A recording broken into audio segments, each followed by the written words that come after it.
Today we are going to give a presentation about our project. So this is the agenda of today. First we'll give a brief introduction of what our game is about, then move on to explaining our plot and also showing some clips. Finally, we'll wrap up the whole presentation by giving a conclusion. So let me give you a brief introduction of our game. The game is called Rewriting the Death, and the setting is in Macau 50 years ago, which is around 1970s. And the main characters in the play are the police, scientists, and also the criminal. So it is actually related to the theme memory because most of the part in the plot take part in the criminal's memories, which is also in the past. So one significant point to note is that in the whole process, the players will have a lot of decisions to make. However, no matter which decision the players make, the final outcome is always the same. This is important because it echoes with our message about rewriting the history and also changing the past is actually impossible. Next, we'll move on to the part explaining our plot. Where we can see the criminal is trying to change his memory and try to change the outcome of his choice. And this is the first time the scientist foreshadows the result of the choice is impossible to be rewound. Last time. And during the conversation, the criminal persuaded him to go back in time and stop the criminal. The scientist told him that it's not possible to change the timeline, but he said he will try his best to save his friend. So now I'll talk about the scene 2 part, which is about the laboratory part. In the last part, we have talked about the criminal want to change the past. Actually, we will provide choices, the options for the players to choose whether you like to change the past or not.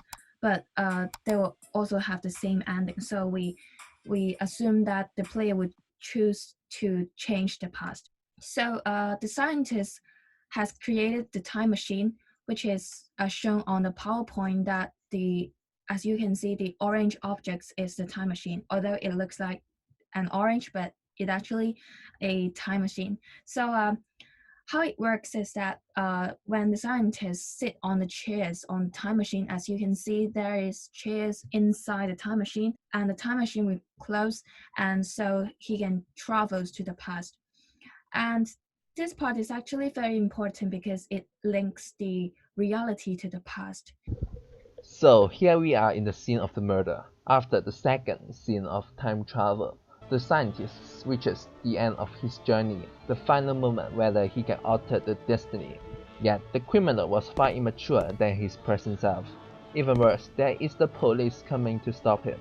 In our game, we would love to give him the chances, since we all have this regrettable moment that we want to change.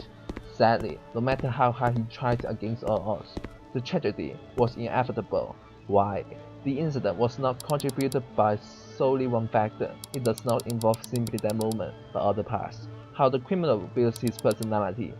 When we look back into our memory, we will have to look all of them. The criminal grew up with corrupted values by the moment of the murder. What occupied his mind was his burning desire or the strong determination to feed his family, yet in the wrong ways. It once again aligns with our message. No matter which choice you make, the results will be the same. In conclusion, we would like to teach our players a lesson. We are human. It is very understandable that we all make mistakes in our past. We want to change the undesirable outcomes to a more favorable one. We are very regret about some actions and decisions that we desperately would like to warn the past ourselves to adjust or to improve. But sadly, in reality, we all know that we cannot change it, because history has begun, and it is impossible to rewind it. So, please be reminded that you should be extra cautious before taking any decisive actions and decisions that may affect your life forever. Just like the criminals in our story, what he can do is to regret and to bear his respective consequences. So, I hope you learned something and enjoy our scenes. And it rounds up our presentation. Thank you so much.